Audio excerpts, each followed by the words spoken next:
Hi, and welcome to Vista Create Design Tips. How can a simple line make you think of a soft drink?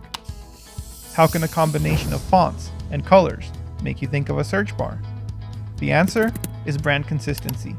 It's all about making similar choices no matter what you're designing, whether it's for print or social media. Every decision that you make contributes to your brand, from shapes and textures to sound and photography. But the foundation is always the same: a logo, a few colors, and a few fonts. Before you can use these brand elements consistently, you need to build a brand kit. Now, let's figure out how to do that. First, you will need to establish your brand colors. You will need a set of primary and secondary colors. The best use of primary colors is for backgrounds and primary text. These colors should make your text easy to read. Your secondary colors are for decoration and noticeable calls to action. Now, it's time to move on to your fonts. The main font is perfect for headlines, while your supporting font should cover the rest of your needs.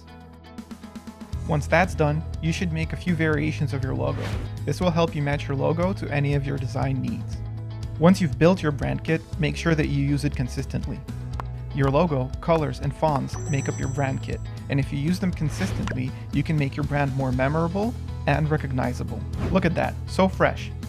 This one looks particularly sweet, and this one looks extremely hot.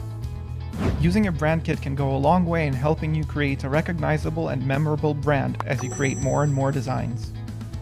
With all that settled, let's move on to a few mistakes you should avoid. First of all, stick to your fonts, and don't use fonts that are simply close enough. Here, we have the Gilda font, a type of serif font with really nice strokes. And although there are many similar fonts, you need to make sure that you stick to yours to maintain brand consistency. Next, limit the tints that you use for colors in your brand kit. Using several tints will make it difficult to choose the right one and maintain brand consistency. Third, don't make your logo too big or too small. If you make your logo too big, it will overwhelm the design. If you make it too small, nobody's gonna notice it.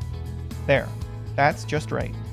And finally, instead of manually searching for font names and color hex codes for each of your projects, build a brand kit to keep all of your design elements in place as you work on your designs.